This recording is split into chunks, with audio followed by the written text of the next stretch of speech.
Come join Melissa and her guests on the Chats from the Blog Cabin podcast. From North Carolina, this podcast will have you feeling like you've known these folks for years. Listen in as they chat about life, culture, current events, and more, all with a special Southern flair. Curl up with your favorite beverage and get ready to be entertained. Tune in now for a unique experience that's fun and insightful. Let me ask you a question. Think back to your childhood. What would you do if your favorite toy vanished? I'll share a story about my favorite toy in just a minute. But hey, y'all, welcome back to another episode of Chats from the Blog Cabin. You know, the show where I virtually invite people into the Blog Cabin to chat about life. And you know, it's Women's History Month. So before I introduce our guest, I'm going to lead with a quote by a famous woman. And this one is by Dolly Parton. And I chose her because of her children's library, the Imagination Library, which gives out free books to kids up to the age of 5. And the quote is, "Find out who you are and do it on purpose." And I think that's very important. Linda, welcome to the show. Linda is the author of The Case of the Missing Pink Piggy, which brought back childhood memories of mine. So Linda, tell us a little bit about yourself before we get into the book. Okay.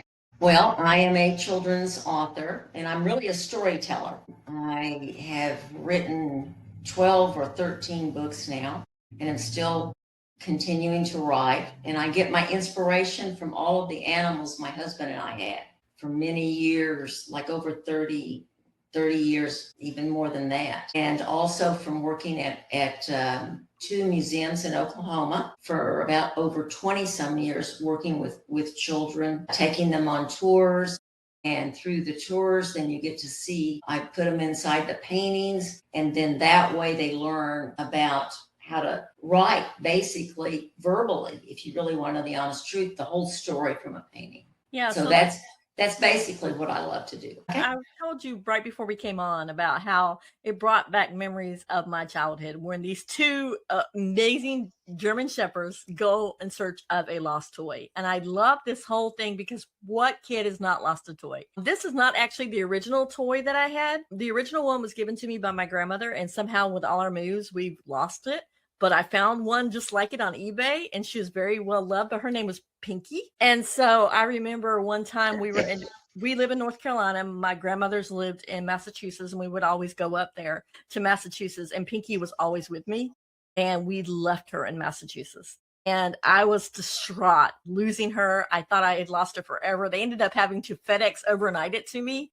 And so it brought back so many childhood memories of when I lost it and how much that doll just endeared herself to me, and that I had to find a replacement as an adult because through all our moves, she somehow got lost. So let's talk about the thing to go find the pink piggy and where that inspiration came from. Well, and I like what you just said about you've lost when you lost your toy also. The inspiration came from our neighbors that lived down the mountain, and they had 2 German Shepherds, and they also had a lot of squeeze toys inside the house. And so what I like to do when I was over there one time, and the dogs were so friendly and they were kind of fighting a little bit over the squeeze toys, and it just came to me that this is what I wanted to write about, was a squeeze toy and how it got lost and how the animals had to find it. But I had to bring in another character, which was a pack rat. So, and that's sort of how the story started.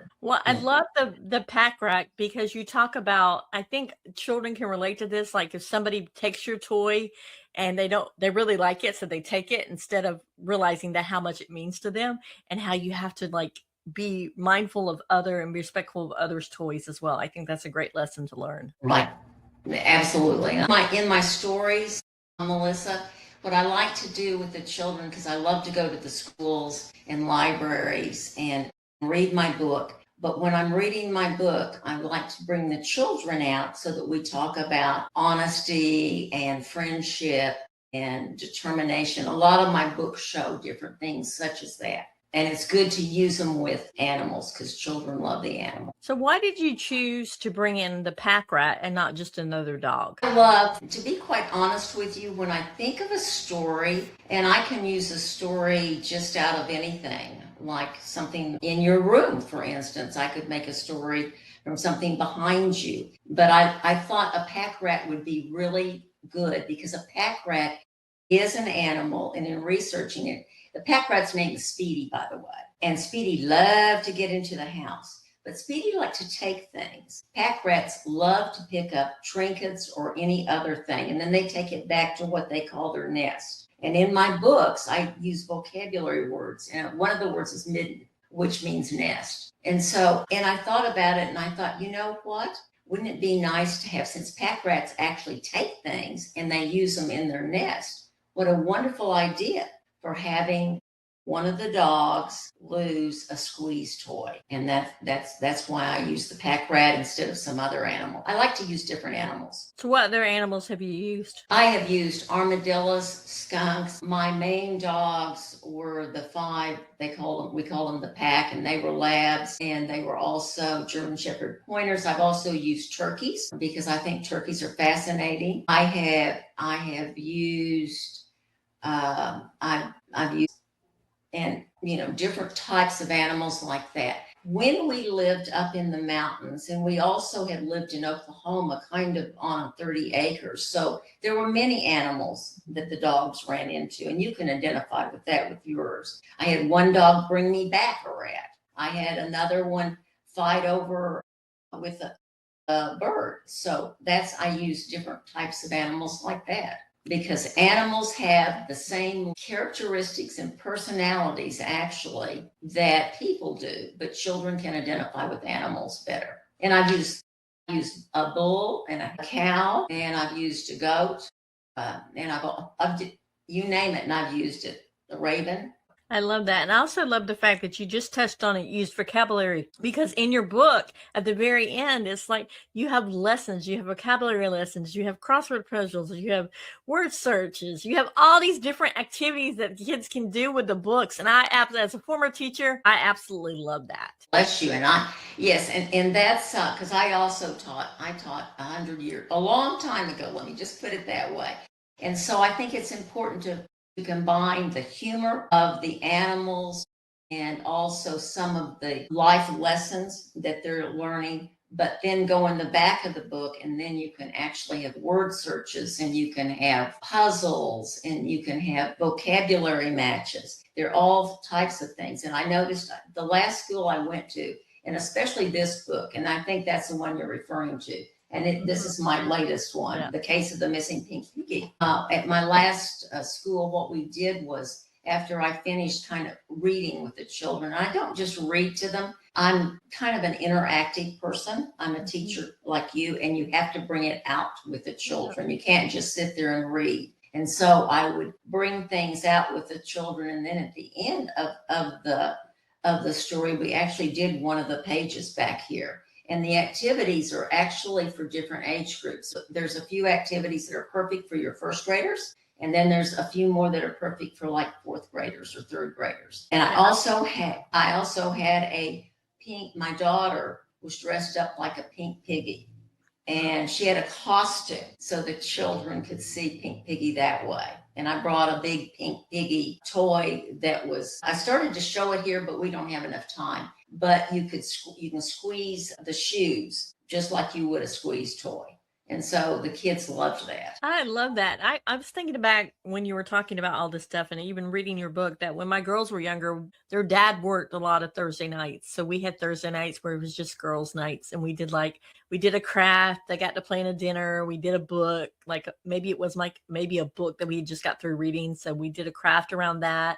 They got to plan everything. And they even got to plan a movie that we watched afterwards. If it was a book that was made into a movie, of course they watched that. But I was thinking, what a great way for parents and kids to engage with each other with something like your book, The Case of the Missing Pink Piggy, because I think that would help bond, and they can learn so much from that. And I think, my books are not just for children. They're actually for parents and teachers. And you're right. I mean, if, you want the parents and the teachers to read with the children or to have them read, depending on what they can do. And yes, you can make all sorts of things from this in the back. You can do a craft with it, or you can actually have the children pretend that they're going to go, that one of them could be a tree and the other one could see if you could find something around them that would, something that's been hidden or whatever. Or they could go on an adventure to find something that was hidden. all sorts of things that you can do with children. Yeah. So what made you decide to start writing books being a former teacher? I think if you are a teacher, you've been a teacher, so you know what I'm saying. You never stop teaching. I don't know how to say this, but I had my children, I have grandchildren, I have great grandchildren, but the most important thing is you never stop wanting to teach in a way. And it has to be in a subtle way. It can't be something that where kids just turn away from it. So using my animals, and I loved it. And I think what I started, my first book was back in 2005, to be quite honest with you. And since then, I've sort of developed a little bit more. But you take what you know and what you're familiar with, and then if you combine it into a book that the children can learn and they can have fun with it, that's the most important thing. And that's why I wanted to keep teaching. And it's the memory of my animals. You have dogs, and I noticed when I was looking on your blog area that you're very close with your animals. Mm-hmm. Well, a lot of people are very close with their animals also. And I wanted the memory of my animals. And that's a way to actually, preserve them forever. The animals and everything else that goes along with them, the life lessons. Was it hard to switch to actually write the lessons down on paper, to be the creative mind for actually writing the book, as opposed to, when you're teaching, you have lesson plans and your objectives are, they're even more harder now, stricter objectives than, being in free for all?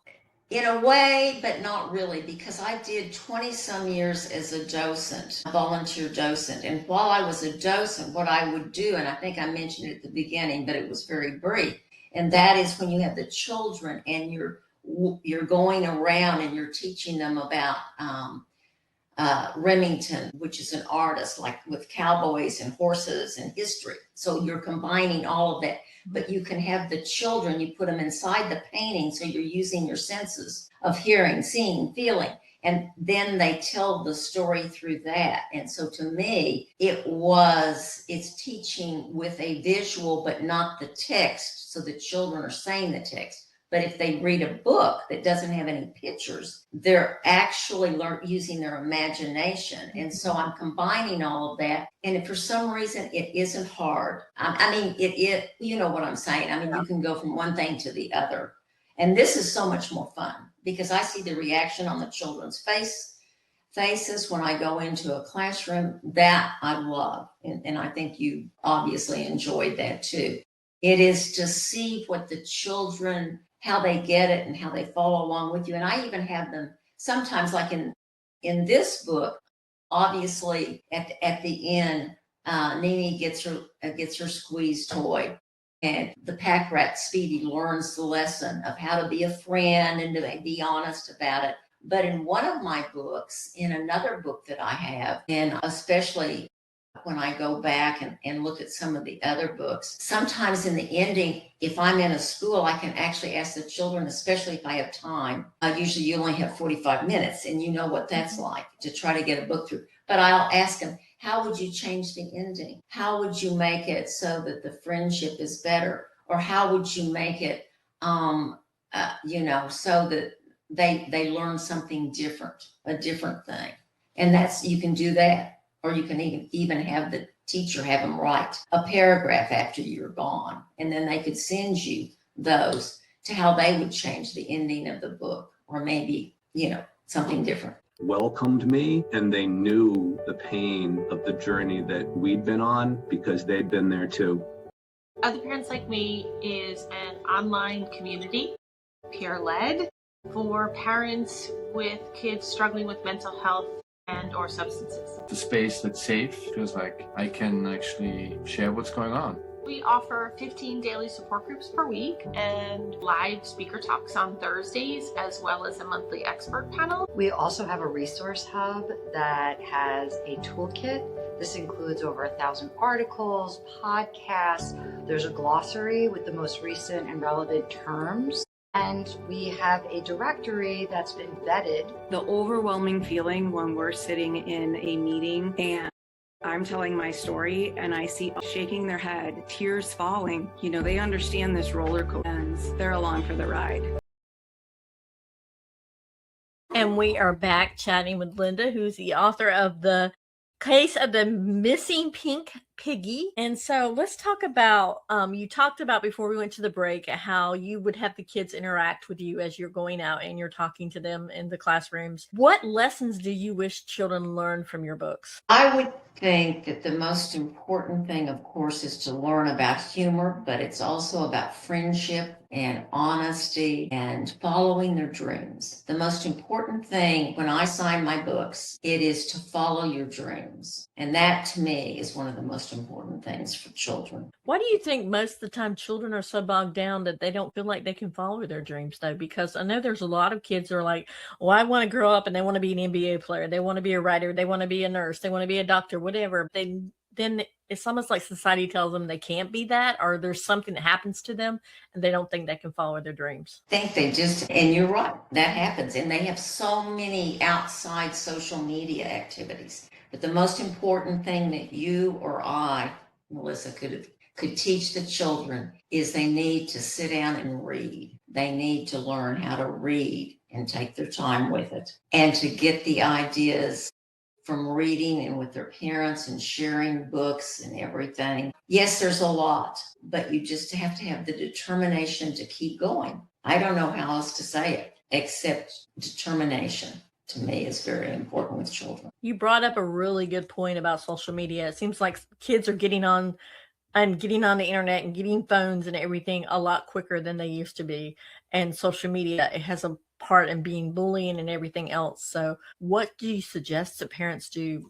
Obviously, you said read, but other than that, how to get the kids interested in reading? I think that if the parents, and I know that they're busy too, they're trying to earn a living so that their children can grow up and have things. But if they could have some time in the evening where they actually have the children, they could read to them at bedtime, or they could read to them if they're small, but also have a goal set for maybe reading so many, like a book a month or whatever, and then taking the dinner time to going through and asking them questions about it and having them get interested in it that way. I think that's really important. Yeah, you brought up a good point about dinner time and interacting. I think that's a lot of reasons why a lot more kids are on social media, is because families don't really eat dinner together now. And I think well, and I think another thing is, as parents and even as grandparents or even as great grandparents, if you take your children out to dinner, don't use iPads, don't use iPhones. Talk to your family, talk to your children. That's the most important thing. And I think dinner time is for interacting instead of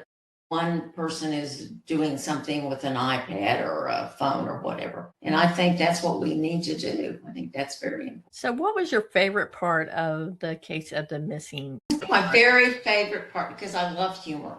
I really do, because that's how you teach, is with humor. And I think my very favorite part, and I thought about it before today, and that was when Anini and Lobo and Speedy were out there in that snow, and they were Speedy was they were gonna try to find Pink Piggy, which he had left someplace because he took another trinket. And the wind came up, and then Pink Piggy went right over their heads. And that's when I had Speedy say, "Nini, your pig can fly." And I thought, for me, that when I wrote that, that's what I really wanted. I mean, I liked that part the very best. Yeah, I can see. I like that part too, because I was like, "Oh, pigs can't fly." Oh yeah, pigs can fly, because you always hear that saying. So I think that's kind of funny that your humor shows up. Did you find it hard to insert yourself kind of in the characters, or was it like, oh? Well, I tell you what, my husband, he was alive. He was my soulmate for 56 years. And as I told you at the beginning or sometime during the show, we had over 30 different animals. And we had a lot of animals. We had also horses when we lived in Catoosa, Oklahoma. So I learned personalities, and you do too with your animals. Your animals actually have personalities. They have character traits. They have personalities, and you learn them. And so to me, it's not hard. I don't write people, and I've always said that. I write animals. Every once in a while, I'll have the great one, which was my husband, because my animals adored him. He was like the thing. And I was called the food giver because I was the one that would give them the food. But I mean, that's it. You have, if you know the personalities of your animals that you've been around, it's so easy to write. That's what I mean, that's just the way it is. Yeah. I mean, I honestly say that I when I was reading the book and looking at the pictures, I was like, oh my gosh, this brought me back because one of the German Shepherds, I had a German Shepherd growing up. We called her Mrs. Coyote, or my dad called her Gazop. And we had a poodle that was inside the house and Coyote was outside the house. And she was more of our guard dog. And I just remember the personality of the two together. The poodle always tried to do, or she tried to always do what the poodle could do. And the poodle was a smaller poodle. It wasn't a mini, but it was like a toy maybe. But he would go underneath the couch and she would try to go underneath the couch with him. And she couldn't get underneath the couch because there's only that much space. But I see what you're saying about the personality of the animals. They really are. And we had 2 dogs. See, that's a cute story. And you could make a story out of that. You just have, you can make a story out of just 1 or 2 sentences. It really, that's what I tried to tell the kids. But we had 2 dogs. One was a lab and one was a German short hair pointer. And we had them in the house because our dogs were in and out. Yeah, we had so many different ones at different times. But these 2, I call it the deviled egg escapade. And we were giving them deviled eggs at dinner, which was a bad thing to do because they were begging around for food. And we kept giving them the deviled eggs. And I thought, well, this is good because I have an even. So each one gets the same amount. Well, dogs don't know that.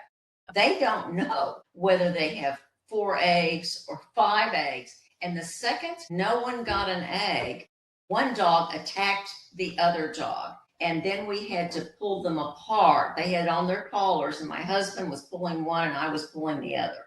And so there was, let's just say, lots of things going through the air at that time. And it was, someday I want to write about the deviled egg experience, the devil egg. Yeah, because you're right. They don't realize that, hey, you've already got your treats. Let so-and-so get their treats, because we have to do that with our dogs now. It's like they love hash browns, anything potatoes, they love. One of the dogs knows that if there's a brown paper bag sitting on the counter in the morning, that there's hash browns in that brown paper bag, and she will stand right there until she gets her hash brown. She gets her hash brown. Yeah. But she also will get upset if she sees us feeding her sister the hash brown. We're like, no, you already got yours, but no, I want mine again. They do. Yeah, that's a cute. See, that could be a cute story right there. I mean, we had one dog that loved Caesar salad, and he loved Caesar salads. It was Bud. I called him Doc in one of my stories. But Bud was unbelievable. He loved Caesar salad. He loved tomatoes. And every time my husband would grow tomatoes, Bud would come out with dripping the tomato juice all the way down his chin. Yeah, they're like children, And when you get on the phone or something like where you are right now, you've got to, because they want attention at all times. For sure. Yeah. So what advice would you give for young writers? Because I know there's a lot of kids out there that they say, I want to write a children's book, or I want to write when I grow up. But then there's so many times society's like, no, you have to get a 9-to-5 job. You have to get everything with benefits and all this other stuff. And that's maybe not what they want. The advice I would give them is to be true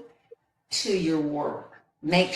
Be true to what you know. I write things that I know. And if I don't know something, I do research because I do want my animals, I want children to learn. But that's just be true. If they want to be a writer, then write what you know. And that would be the best advice I could give. And plus the fact of what I told you before, follow your dreams, but be true to what you're writing. So take us through from the moment an idea pops into your head about the story, how long it takes to get the story down.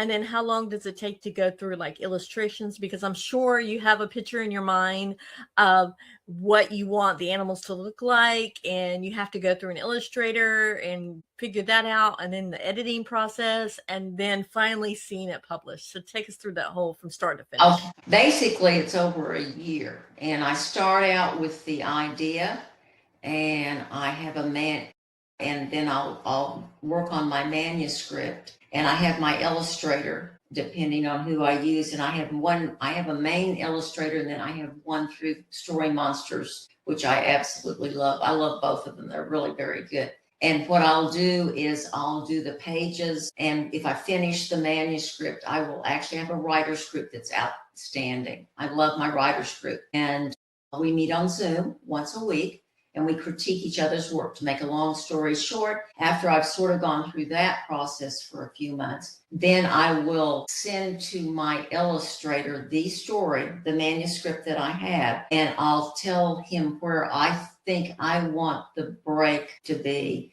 with the visual. Because coming from doing so many years at a museum, I love to have the visuals with the text. To me, with children, is the most important thing. So I like a text and a picture on each page. Now, I know if you're writing for older children, might not be able to do that, but for the age group that I like to do, that's what I like to do. And so I will send him, like where I think a break should be. I'll just give him, I'll send him pictures of what animals that I want in it. And then I'll say, on this page, I want, this, this, and this to be just an idea. And then he will, in the meantime, he'll send me back after I've done that for the pages, and I send that to him, and then he'll send me back just kind of a digitized or a drawing of what we're talking about, of just the basics. And then he can go back in and, let's say, make it better, if you know what I'm saying, like fill it out, so to speak. Yep. And then when I do that, when I've done that, then I go through like my Story Monsters. After I've got all this together, then I'll go through my Story Monsters and send it to them, and then they will do whatever changes that they need to make. And then we'll eventually get to the product where it's edited 3 or 4 different times by professional people that Story Monsters uses. And they have some great people there. And once we get all of that done, and then they'll get approvals from me. It depends on if I've used one illustrator or the one that they have, because their illustrator can come up with some absolute fabulous ideas too. So whatever we do, then eventually we will have the story, and we'll edit it so many times. So it really literally takes, I've looked back on manuscripts that I had 2 or 3 years ago, and then by the time I actually re-edit them through my writer's group and then eventually get it to where that station is, it takes at least a year to do that. It really does. Wow. Probably. In the meantime, are you working on other things as you're waiting for the illustrator? Okay. Because I was like, wow. Didn't mean to interrupt you, but yes. I've already got another one that they're going to be working on, which is the Curious Friendship of Patch and Barney. And Patch is a German short hair, and Barney is a skunk. And it's one of the trips that my husband had taken when he was hunting with the dogs. He was a bird hunter. He didn't do as much bird hunting as he did just taking care of the animals, to be honest with you. So, and it's kind of a short story. So, and then I've got about 3 others that that are already in manuscript form and actually have been edited through my writer's group, but I haven't done anything with them. So yeah, I'm always thinking. I love that. Now, you talked about the writer's group. Do you suggest that writers, or even want to be writers, people that are working with stuff, join a writer's group? And how do you find a writer's group? Okay, well, everything I've told you today is my own opinion, so I'm not trying to inflict myself on other people. But I love writers' groups. And I found this one when we lived in Angel Fire, New Mexico. We lived on top of a mountain on the mesa. And this writers' group was in Taos. And I was very fortunate to find out about it. And usually you can find out about them. A lot of towns will have them. I mean, you can look up on Google now has everything. I mean, you could look that up and see if there are writers groups that are known in certain towns, or you can go to you can go to Barnes and Noble or a library or someplace like that and ask them if they're familiar, and then you can check them out and see if you like them or not. I have found it really well worth it. I am in my writers group. There's different genres. And I'm the only actually children's writer in that group. And other ones are memoirs or, historical or whatever. But you learn. I love it. You learn from every type of writing because that has encouraged me with my, my settings, my scenery, because I do more of that now thanks to what I've learned through that writing. I love the writer's group. I can't say enough good things about a writer's group. Yeah, because I would think as being a writer, it's kind of solitary. You're kind of home working on your craft. So when you're able to interact with other people, whether it be via Zoom or in person, you get that feedback from your work, but also you get that community, that sense of community. And you can join, they have different organizations that you can join just, for like everybody has. And within those organizations, they'll have different groups that do things or that write, and you can join those too. So yeah, it's my lifeline, to be honest with you, Melissa. It really is. So what are you working on next? Right now I am working on a story which I really do love, and it's about Daisy and Yertle. It's their heroic adventure, and this idea came from a friend down the street. Her husband, Mo, they have a toy poodle, okay? Just sort of like your dog, one of your smaller ones. And I would look out my office window and see their car going down the street with the poodle sitting there in the driver's seat with the driver, Mo. That's how I came up with that. It's about a turtle and Daisy, the toy poodle. And that's exactly what and how Yertle comes into their backyard, and Yertle really likes the backyard, but came from a park, which is down the street.